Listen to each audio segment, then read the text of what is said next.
Two, audio check one, two, three. Thank you. Check one, two, check one, two. Thank you from head on. Okay. You good, Zavi?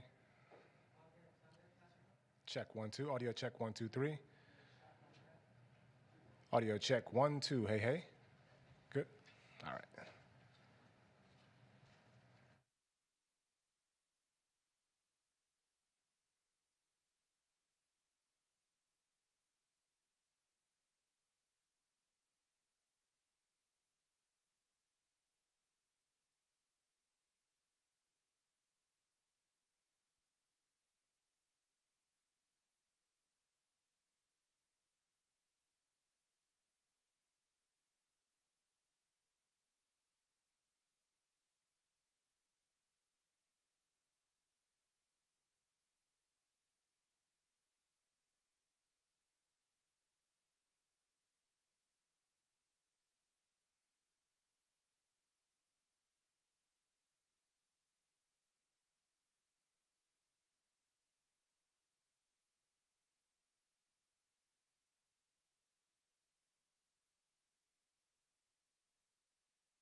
Did the president speak to the audience?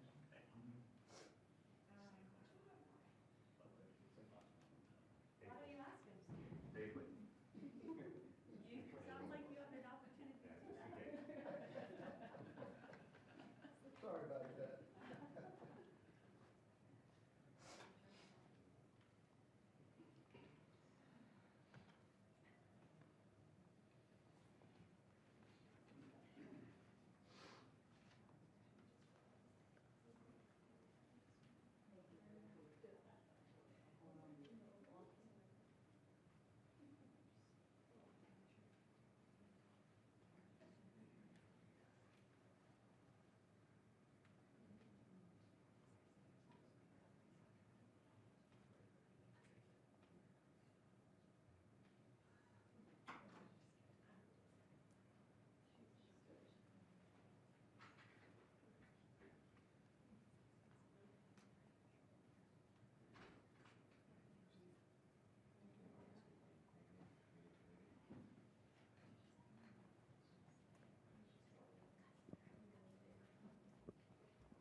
Hello, everybody. Thank you very much.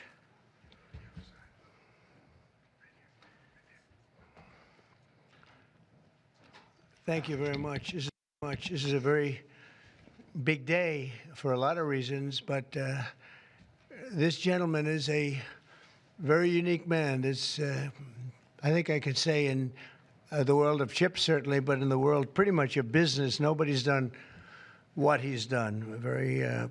For those of you that are into that world, you would say, wow, he's a legend, but he is a legend, and it's an honor to be with you. Very great honor. Thank you very much. Mr. President. Thank you very much. Welcoming from TSMC, which is the biggest there is at a level that you can't even calculate, frankly. C.C. Wei to the White House for a very historic announcement. This is a tremendous thing for our country and hopefully for his company. We're also pleased to be joined by Commerce Secretary Howard Lutnick and White House AI and the crypto czar David Sachs, another two very highly respected people. It's great to have you guys involved. And David, thank you very much for coming on. David is sort of the king of intellect in that world. We have some good people. Today, Taiwan Semiconductor is announcing that they will be investing at least $100 billion in new capital in the United States over the next short period of time to build state-of-the-art semiconductor manufacturing facilities. I think mostly it's going to be in Arizona, which is what I understand, which is a great state. I like it because I won it, but I won most of them, actually. But we won it, and we won it big. The most powerful AI chips in the world will be made right here in America, and it'll be a big percentage of the chips made by his company. But as you know, they're based mostly in Taiwan, and they're far and away the biggest. There's nobody even close. This $100 billion in new investment will go into building 5 cutting-edge fabrication facilities in the great state that we just discussed, Arizona, and will create thousands of jobs, many thousands of jobs, and they're high-paying jobs. In total, today's announcement brings Taiwan Semiconductor investments to about $165 billion they've started already. Among the largest new foreign direct investments in the United States, Apple, as you know, made a big announcement last week of $500 billion, and we have some others that have announced. We have many that want to announce, but I don't have time to do all of these announcements, I tell you. But for you, I'm doing the announcement. Thank you. This will create hundreds of billions of dollars in economic activity and boost America's dominance in artificial intelligence and beyond.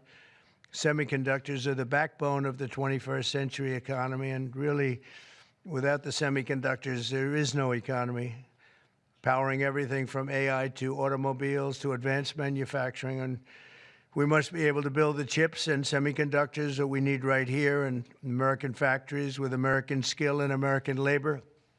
And that's exactly what we're doing. As you know, Taiwan pretty much has a monopoly on that market.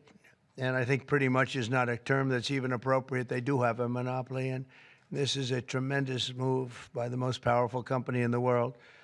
It's a matter of economic security. It's also a matter of national security for us. And at the same time, Mr. Wei will be able to diversify and have his a tremendous presence in another place, and a very safe place. And I want to thank Taiwan Semiconductor for doing the announcement. And I'd like to ask Mr. Wei to say a few words, if you might. And I'd also like to ask Howard and David, you can say a couple of words, but maybe you should go first, because right now he's the most important man in the room. I'm sorry, fellas. Please. Thank you very much. Thank you, Great Mr. honor. President. Thank you. I'm a little bit nervous, so I have to pull out my piece of paper. Mr. President, Secretary Lutnick, and David, I didn't know that your title, but okay. First, I want to say thank you to Mr. President to give me this opportunity to announce our big project in the U.S. TSMC is the world's largest chip manufacturing, funded by Dr. Morris Chang in 1987. It's now at the forefront of semiconductor technology, supporting AI advancement and industry growth. In fact, I would like to wind back the time that in 2020, we have to thank President Trump's vision and his support So TSMC start the journey of establishing the advanced chip the manufacturing in Arizona. And now, let me proudly say, now the vision become reality. In Phoenix, Arizona, with 3,000 employees, we are producing the most advanced chip made on US soil. With the success of our first fab, so we are now very happy to announce we are going to invest additional 100 billion US dollar in addition to our current 65 billion US dollars investment in Arizona. We are going to build 3 more new fabs after we promised 3 fabs already, and another 2 very advanced packaging fab, and most important, R&D center also in Arizona. For this, all the investment, 165 billion, is going to create thousands of high-paid jobs, as the president just announced. And we are, most important, actually, we are going to produce many AI chips. We are going to produce many chips to support the AI progress and to support the smartphones progress. And again, with that, I want to thank President Trump again for his support. In addition, I also want to thank my customers in the US, such as Apple, NVIDIA, AMD, Qualcomm, Broadcom. They all support TSMC's manufacturing in the US. Without their support, we probably cannot make it through. So again, I want to thank them. Also, I'd like to thank the TSMC's employee. Without their effort, we just cannot make it today. That's all I want to say, and thank you. Thank you. That's good. Thank you very much. Howard, please, David? Sure. Thank you. So I'm thrilled to be here today because President Trump has made it a fundamental objective to bring semiconductor chip manufacturing home to America. Under the Biden administration, TSMC received a $6 billion grant, and that encouraged them to build $65 billion. So America gave TSMC 10% of the money to build here. And now you're seeing the power of Donald Trump's presidency, because TSMC, the greatest manufacturer of chips in the world, is coming to America with a $100 billion investment. And of course, that is backed by the fact that they can come here because they can avoid paying tariffs. So the idea is come to America, build greatness in America, build for the American customers, the Apple, NVIDIA, that whole list that Chairman Wei gave in order to bring production to America. So we're really, really excited. This continues the most incredible path you've ever seen in these first weeks and months of the Trump administration of incredible manufacturing coming to America. The keys that the president has called out are coming here. They're coming here in huge size because they want to be in the greatest market in the world, and they want to avoid the tariffs that if they're not here, they'd have to suffer. So I want to congratulate C.C. Wei for bringing in this incredible $100 billion investment, but it's on the shoulders of our President Donald Trump, which is why he's coming. So thank you. Thank you. David? Thank you, sir. Well, the products that TSMC makes are literally the most important products in the world. I mean, these advanced chips power everything. They power AI, they power your phone, they power your cars, and without them, the whole modern economy would stop, but they're not made in the United States. So for TSMC to move here is a huge, huge development, and we owe that to President Trump's leadership on the economy and Secretary Lutnick as well. And CC, thank you for coming here. Thank you. Yeah. Thank you, David. So thank you very much. A big percentage of chips with this investment will be made now, a big percentage, Worldwide, we had very little, almost none. We used to have a lot with Intel, but we had very little. And we'll be at close to 40% of the market with this transaction and a couple of others that we're doing. That's a tremendous leap, like a leap that nobody would have really said was possible. So I just want to thank you all for being here. If you want a couple of questions, ideally on this subject, yes. Specific number of jobs that will be created. He said thousands, but you're probably talking about 20, 25,000 jobs. But it'll get bigger and bigger with time. Knowing this gentleman, it'll get bigger and bigger. There'll be no stopping him. Yeah, Brian, go ahead. In addition to the jobs, you talked about national security, and that's one thing I think a lot of Americans don't understand. Explain the national security aspect of this. Well, without the chips and semiconductors, nothing runs today. You can't buy a car without them. You can't get a radio, a television, you can't get anything. And we thought it was very important, obviously business-wise, but we thought even in terms of national security to have this large percentage of the chips, semiconductors, and other things that they make, the most important product. And not a product that you can really copy. It takes years and years. You know, on the needle of a pin is total genius. I mean, they can put things, something the size of the needle, the point of a pin, they put information that is just not even believable. So if you would see this, it's just really something. Yes, Brian? One aspect of that. Honda announced they're coming to Indiana because of the tariffs. Once again, that's right. Bringing additional jobs and manufacturing. You want to comment on that as well? Well, Honda's coming, and I told you about Apple that they're going to be starting to build massively here, $500 billion. And we have many other companies going to be announced, but we had many that have already announced. And no, it's going to be great. It's looking really strong. I don't think this country has ever seen anything like we're seeing right now. Now, the tariffs, as you know, it'll start a week earlier than the reciprocal, which is going to be on a couple of weeks earlier. Reciprocal tariffs start on April 2nd. And I wanted to make it April 1st, but I didn't want to go April Fool's Day because that costs a lot of money, but that one day. But so we're going April 2nd. But very importantly, tomorrow tariffs 25% on Canada and 25% on Mexico, and that'll start.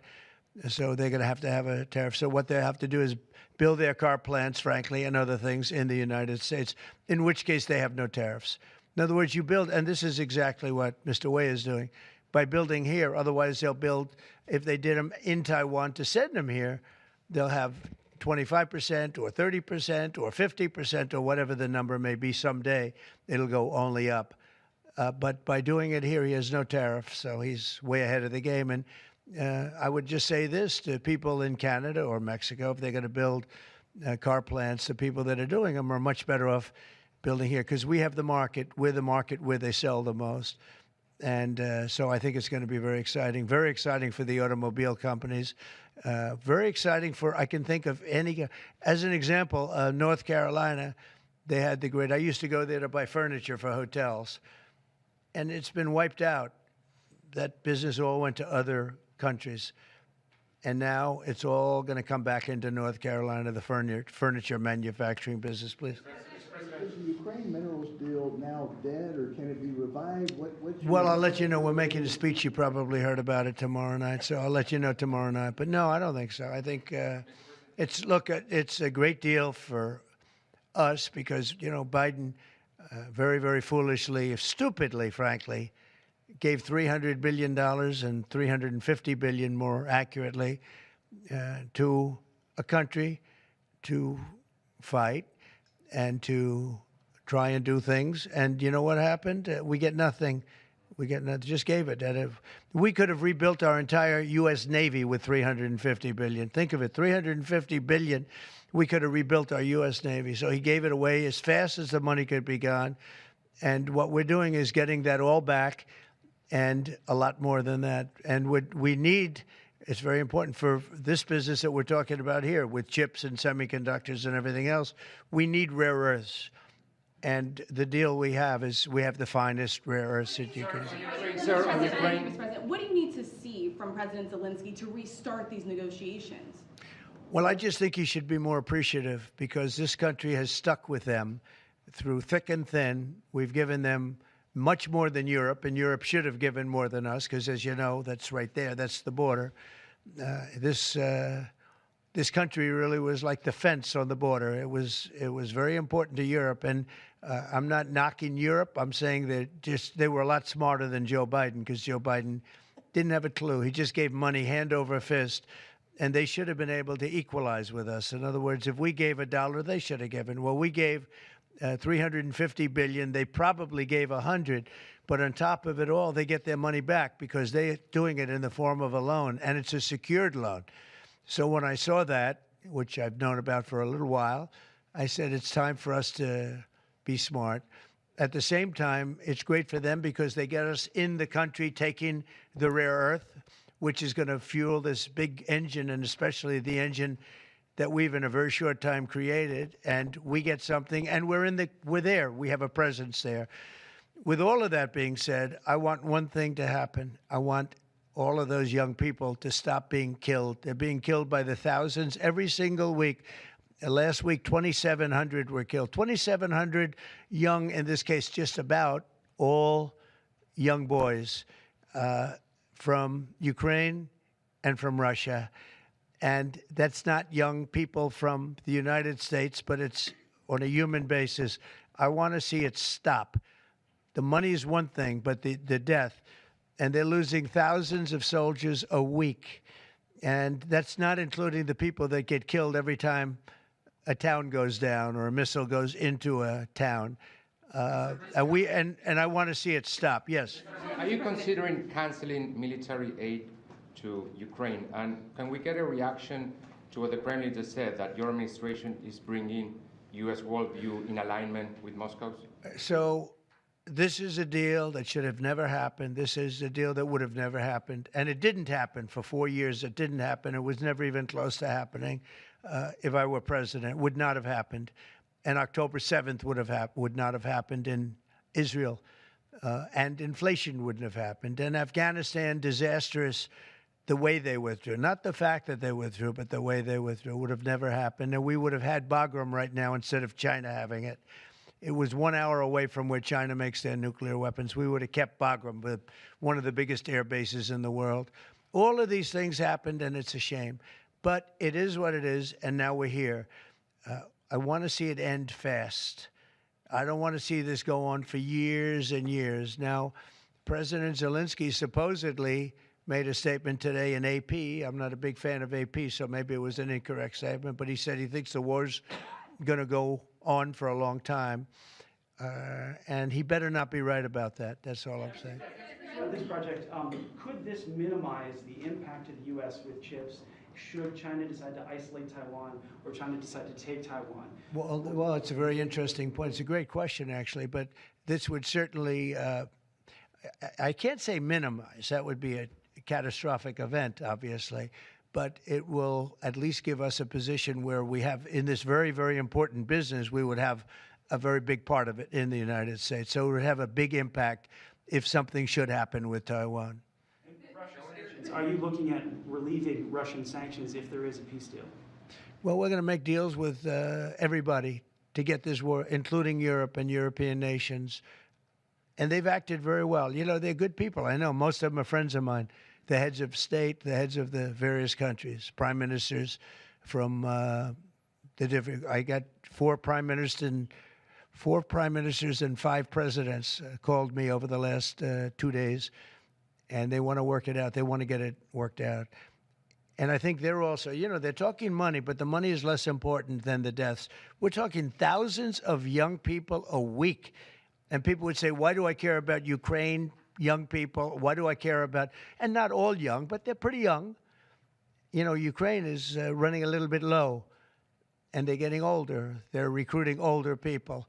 It's a very, very sad thing that's happening over there, and we want to get it finished. We want to stop the death.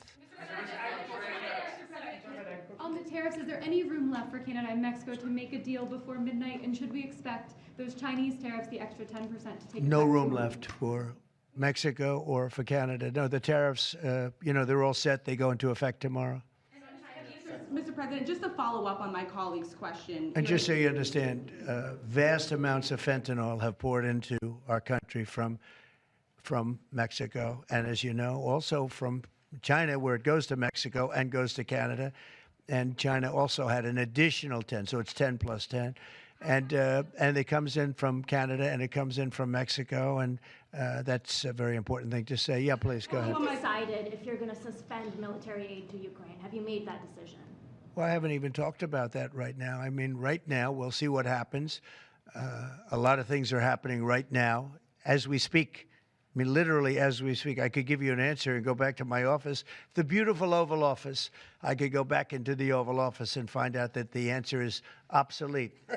It's like his business. It's obsolete. You come up with a new chip and it's obsolete about 2 minutes later, right? But that's what's good about his business. That's why he's the only one that's successful in it. But to follow up on my colleague's question, from Russia saying that your foreign policy is largely in line with their vision, should that be concerning to Americans? said what? Should that be concerning to Americans? Read the statement. That Russia says that your administration's foreign policy is, quote, largely in line with their vision. Well, I'll tell you what, I think it takes two to tango, and you're going to have to make a deal with Russia, and you're going to have to make a deal with Ukraine. You're going to have the assent, and you're going to have the consent from the European nations, because I think that's important, and from us. I think everybody has to get into a room, so to speak, and we have to make a deal.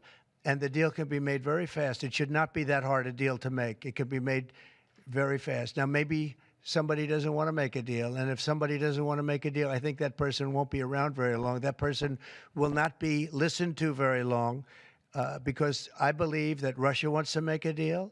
I believe certainly the people of Ukraine want to make a deal. They've suffered more than anybody else. We talk about suffering. They've suffered. But if you think about it, under President Bush, they got Georgia, right? Russia got Georgia. Under President Obama, they got a nice big submarine base, a nice big chunk of land where they have their submarines. You know that, right? Crimea. Under President Trump, they got nothing. And under President Biden, they tried to get the whole thing. They tried to get the whole big Ukraine, the whole thing. If I didn't get in here, they would have gotten the whole thing. So I can only say, you can go back to Bush, you can go back to Obama, and go back to Biden. They took a lot. The only one they didn't get, you know what I gave them? I gave them anti-tank missiles. That's what I gave them. I gave them sanctions on Russia. I gave them javelins. You know the javelins? You know when they took out all those tanks? You know the tanks were heading to Kiev by the hundreds, and they were unstoppable. And I gave them javelins. So, you know, I really, Putin is the one that will tell you this has not been so good for them. The fact is that I just want fairness. I want fairness. But think of it. I gave Russia nothing except grief. I gave them nothing. I gave them sanctions and javelins. That's what I gave them. Obama gave them sheets, and you heard that statement before. It's a very famous. Trump gave them javelins, and Obama gave them sheets, and then they say how close I am to Russia. And let me tell you, we have to make a deal because there are a lot of people being killed that shouldn't be killed. But remember, Trump gave them nothing, and the other presidents gave them a lot. They gave them everything. On trade, you met with Argentine President Javier Milei at CPAC. He wants to sign a free trade agreement with the United States. Is that something that you would consider even with Argentina? I'll consider anything. And Argentina, I think he's great, by the way. I think he's a great leader. He's doing a great job. He's doing a fantastic job. Brought it back from oblivion. Yeah, we'll look at things. We're looking at the UK with things. It doesn't have to be tariffs, but tariffs are easy. They're fast. They're efficient. And they bring fairness. For instance, when people kill their dollar, their equivalent of the dollar, whether it's the yuan or the yen in Japan or the yuan in China, when they drop them down, that puts us at a very unfair disadvantage. So all I have to do is say, Howard, we're going to have to raise the tariffs a little bit, because I've called President Xi, I've called the leaders of Japan to say you can't continue to reduce and break down your currency. You can't do it because it's unfair to us. It's very hard for us to make tractors, Caterpillar, here when Japan, China, and other places are killing their currency, meaning driving it down. So all of these things add up. And the way you solve it very easily is with tariffs, because when they do that, instead of having to make phone calls every day like I used to do with certain leaders, President Xi a little bit, a lot of phone calls, talking about the fact that they're lowering their yuan, they're lowering it down, and that makes it very, very hard for us. So this way I just say, look, let them do that, and we make up for it with the tariffs. But will you be speaking with Mexican President Claudia Sheinbaum about yeah, sure, I will. I have a lot of respect for her. I have a lot of respect for her. Mr. President, this tariff takes effect. It'll be 20% on China now. How high are you willing to go against China? Well, I can't say. It depends on what they do with their currency. It depends on what they do in terms of a retaliation with some kind of an economic retaliation, which I don't think they're going to retaliate too much. Hey, look, the United States has been taken advantage of for 40 years. The United States has been a laughingstock for years and years. That's why this gentleman is built in Taiwan instead of building here. It would have been better if he built here. If we had a president that knew what they were doing, and we had a lot of them very bad on trade. Look, I'm a huge fan of Ronald Reagan, but he was bad on trade, very bad on trade. He allowed a lot of people, a lot of businesses to be taken. So I say that with due respect because he was so great on other things, but he was bad on trade. We are setting records right now, records like nobody has ever seen before. When you have companies like this coming in and almost 40% of their company in one signature is going to be devoted to what he does, which is one of the most important businesses in the world. That's an unbelievable thing. When Apple now is going to start building all of their plants here, all because of what we've done in terms of, it's not because he likes me or they like me. They don't probably like me at all. I don't know. I think he likes me a little bit at least. But you know what? It's the incentive we created or the negative incentive. I mean, it's going to be very costly for people to take advantage of this country. They can't come in and steal our money and steal our jobs and take our factories and take our businesses and expect not to be punished. And they're being punished by tariffs. It's a very powerful weapon that politicians haven't used because they were either dishonest, stupid, or paid off in some other form. And now we're using them. Say it. Have you spoken with President Xi about this? I don't want to tell you that. Thank you very much, everybody. Thank you. Thank you very much. Running for New York City mayor. Will people who don't respond to the emails be